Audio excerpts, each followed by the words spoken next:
네, 오늘 마태복음 15장의 이야기를 우리가 함께 보았는데요. 이 15장의 이야기들을 살짝 정리를 해보면 먼저 장로들의 전통과 그 다음에 이어서 나오는 가나안 여인의 믿음에 대해서 우리가 볼 수 있고, 그리고 그 뒤에는 갈릴리에서 이제 이루신 치유의 사역들과 그리고 주님께서 그 치유의 사역들을 하며 함께 머물렀던 4천 명이라는 많은 이들을 먹이고 공급하셨던 사역의 이야기로 이어집니다.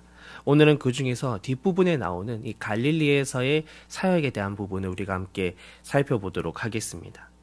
먼저 오늘 이 말씀에 4천 명을 먹이시는 장면이 이제 나타나고 있어요.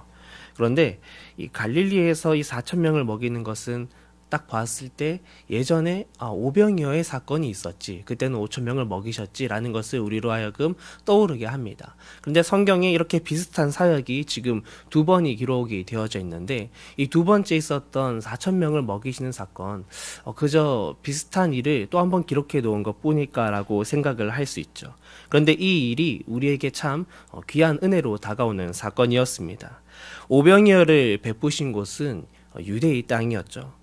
그런데 이제 이 4천 명을 먹이시는 곳은 갈릴리 곳, 이방 사람들이 많이 거주하는 곳에서 주님께서 유대에서 예루살렘, 이스라엘 그 근방에서 베풀었던 것과 동일한 사역을 지금 이곳에서도 동일하게 베풀고 있다라는 것입니다.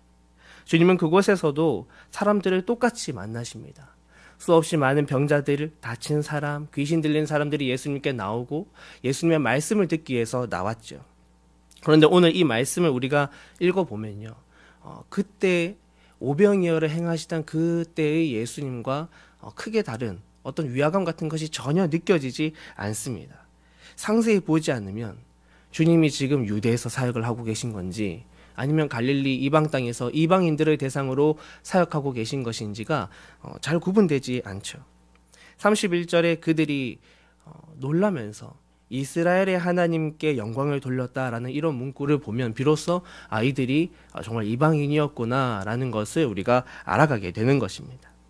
그만큼 주님의 사역은 사람의 겉모습이나 사람의 주변 상황이나 이러한 것을 따지지 않으시고 정말 모든 이들에게 주님께서 동일하게 나아가셨다라는 것을 우리는 알 수 있습니다.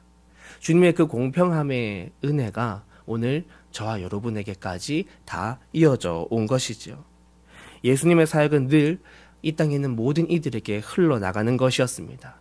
주님의 시선은 우리 믿는 자들에게도 있지만 지금도 교회 밖에서 생활하고 있는 수많은 사람들에게도 주님이 그 시선을 다 주고 계시다라는 거예요. 오늘도 그저 평범하게 학교를 가고 직장을 가고 또 저녁이 되면 집으로 돌아와서 식사를 하고 주말이 되면 캠핑장에 예약을 해서 캠핑을 하러 갔다가 또 월요일이 되면 월요병 걸려서 직장 가기 힘든 그 몸을 이끌고 직장을 가고, 그렇게 하루하루를 살아가는 그 수많은 사람들이 지금도 이 땅에 계속해서 우리와 같이 살아가고 있습니다. 그런데 그들 가운데 누군가가 아프고 또 힘들고 어려운 일이 생겨서 주님을 찾아오면 주님은 언제든지 그들을 만날 준비가 되어 있으시다라는 거예요. 그들 가운데 배고프고 허기져 있고 너무나도 어려운 상황에 처한 사람들을 보면 주님께서 그들이 향해 마음을 쓰고 계시다라는 것입니다. 이것이 오늘 우리가 바라볼 말씀의 중요한 부분입니다. 32절에 주님이 이렇게 말씀하시죠. 예수께서 제자들을 불러 이르시되 내가 무리를 불쌍히 여기노라 라고 주님이 말씀하셨습니다. 사랑하는 주님의 제자 여러분, 그날 그 자리에 있던 많은 사람들 중에 다 주님의 신실한 제자로 결단을 하였을까요? 그렇지 않았을 것입니다. 그저 주님의 기적을 보러 온 사람도 있었을 것이고 좋은 말을 해준다고 하니 그 말을 한번 들어보려 온 사람도 있었을 것입니다.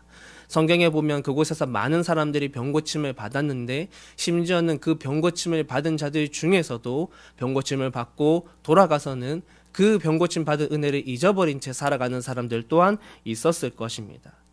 그렇게 생각해 보면 주님의 입장에서 이들에게 그렇게까지 마음 쓰지 않으셔도 되었을 텐데 라고 생각해 볼 수도 있겠죠.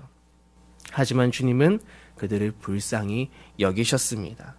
오늘 우리의 마음에는 이런 주님의 마음과 동일한 마음이 있는가를 같이 생각해 봅시다. 주님이 바라보고 계신 그곳에 우리의 마음도 함께 가 있는가? 주님은 정말 그들을 불쌍히 여기셨다라고 하는데 우리는 아무 생각 없이 저들을 바라볼 때 아무런 마음도 없이 그저 오늘 나의 삶만이 내 삶의 중요한 기점이 되고 있지는 않은가를 돌아보는 것입니다. 이것은 우리가 교만하고 어깨에 힘을 주는 것이 아니죠. 우리가 더 나은 사람이 되었다는 것도 아닙니다. 그저 사랑으로 인하여서 정말 그 사랑으로부터 흘러나오는 진심이 복음을 알지 못하는 이들을 향해 있는 것입니다. 예수님을 모르는 그 한 사람의 삶도 정말 복음으로 잘 채워져 갈 수 있기를 바라는 그런 마음. 정말 한 영혼이 예수님을 바라보면서 다시 그 인생을 변화시켜 가기를 바라는 그런 마음들이 우리 안에 필요합니다. 주님은 어쩌면 다시 돌아오지 않을 그들을 그냥 돌려보내지 않으십니다. 주님이 그들이 주님을 어떻게 보든지 간에 주님은 그저 자녀를 대하는 부모의 마음처럼 그들을 돌보세요. 저들이 배를 골고 돌아가는 것을, 저들이 이제 그 광야에서 주님의 말씀 좀 듣다가 인생으로 다시 돌아가는 것을 불쌍히 여기십니다. 이제 또 돌아가서 하루하루 죄와 싸워야 하고, 또 돌아가서 내일은 무엇을 먹을까, 또 그 다음 날은 무엇을 마실까 염려하며 살아갈 저들을 불쌍히 여기십니다. 그래서 그들을 가능한 대로 주님께서는 다 채워 돌려보내세요. 우리의 사역도 이와 같습니다. 우리는 숫자나 다른 것을 보고 어떤 사업을 하는 사람들이 결코 아니지요. 때로는 바보 같아 보이지만 그저 그 한 영혼을 바라보면서 그 영혼이 주님 앞에 돌아오길 바라는 마음으로 채워 돌려보내는 것이 우리의 사역입니다. 사랑의 인사로 서로를 채워 돌려보내고, 또 어려운 처지에 있는 사람에게는 도움의 손길로 채워주고, 함께하는 기도로 채워주고, 함께 나누는 말씀으로 서로를 채워서 보내주는 것이지요. 무엇이 되었든 오늘 저와 여러분이 행하는 모든 일들이 우리의 교회와 우리의 가정으로 나오는 사람들, 내 삶의 영역에서 내가 만나는 모든 사람들을 주님의 사랑으로 채워보낼 수 있는 그런 저와 여러분이 되시길 간절히 바랍니다. 우리가 꼭 함께 기억하기를 바랍니다.